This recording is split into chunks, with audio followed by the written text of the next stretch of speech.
Oh, ito. Ito naman ang pag-aaralan natin na dahil tong ito walang kakwenta-kwentang problema yung ipapakita ko sa iyo. Pero yung mga hindi pa nakakaintindi, napakalaking problema. Oo nga pala, bago ko makalimutan. Salamat naman sa mga subscriber ko sa YouTube at saka mga viewers. Maraming salamat sa inyo sa pag-subscribe at saka panood nyo sa aking YouTube. At saka yung mga followers sa Reel. Maraming salamat sa inyo lahat. Ngayon, ito ang ipapakita ko sa inyo.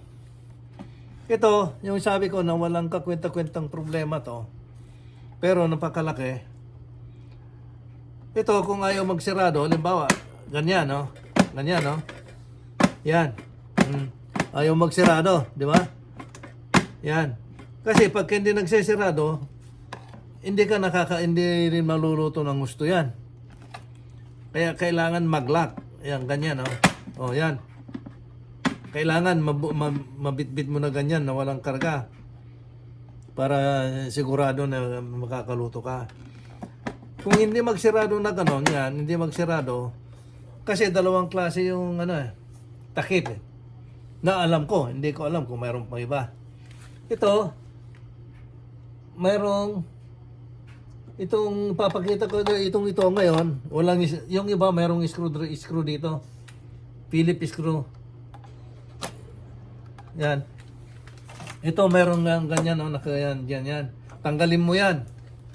Tapos ito naman walang screw. Pero ito sa katagalan kung halimbawa nauunat din yun dumidiretso rin kaya ayaw nang sumabit dito.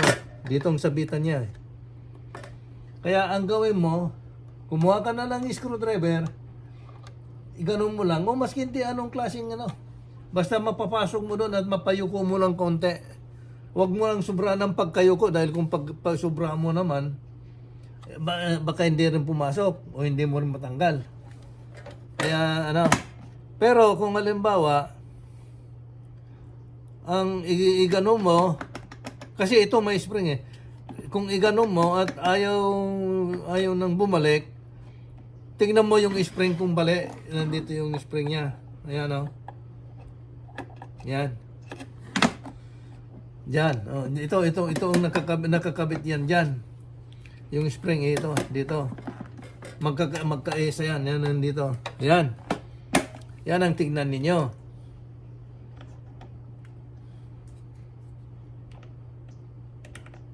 Pero ang pagbaklas dito sa likod, huwag babaklasin dito dahil ito mayroong lock yan. Mayroong lock dito na nakalock dito. Nakalock dyan dito. Kaya pagkailagay mo, dito mo unahin. Ganyan. Kaya dito pagtanggal, dito ang babak, tanggalin mo diyan. Pagka ganyan, yan na. Pagkaibalik mo naman ganon. Itong isa naman, yung sinasabi ko sa inyo na mayroong screw. Ito yung screw niya. Tanggalin mo rin to. Yan. Kita mo yung screw doon. Ayan, Yan ang screw niya. Kaya higpitan mo lang yan. Pero wag naman masyado dahil plastic lang yan Tansyahin mo rin. Kasi baka biyakin niya. Yan. Kasi karamihan ng may screw may sungay. Yung walang screw, karamihan sabit. Yung nakaganon.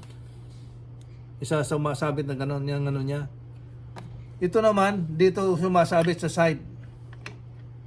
Yan. Mayroong sinasabitan dito sa side. Kaya may sungay yan. Kaya pagka gananon mo, aalis yan. Ganun lang. Pagkalimbawa naman ng idiin mong ganon, at ayaw nang bumalik itong niyan, buksan mo rin dito. Dito mo buksan. At tignan mo yung spring din. Spring din yan ng ano niya. Kaya yan lang ang diferensya. Sana nakatulong naman sa inyo yan. Kung ano, para huwag kayong magtawag yung basta-bastang itapon yung ano, mga rice cooker ninyo.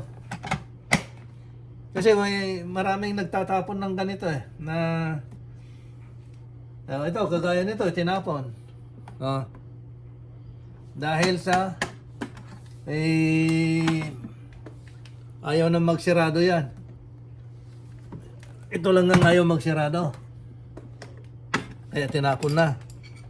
Nung niupi ko na ganon, ginanong ko na, yun, ayos na. Yun. Sana nakatulong naman sa inyo para mayroon din kayong natutunan. Hindi ko naman hinihingi sa inyo na ano man, basta ang ano ko lang, masaya na ako kung mayroong makakita, kung mayroong mag-subscribe, thank you. Yun, ganun lang ang paglagay, Diin-diin lang. Pero yan ang dyan mo unahin. Pero dyan mo rin, pagka tanggalin mo, dito mahuli. Dito ang una. Sana kung meron na kung ma-encounter na naman na iba, isi-share ko na naman sa inyo para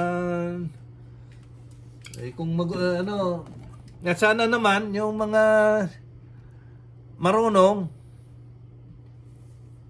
kasi ako hindi pa ganong marunong. Iba yung nakakaintindi at saka umiintindi. At saka yung iba yung nalalaman at saka yung iba yung marunong. Sige, kita-kita tayo ulit sa susunod na video. Okay?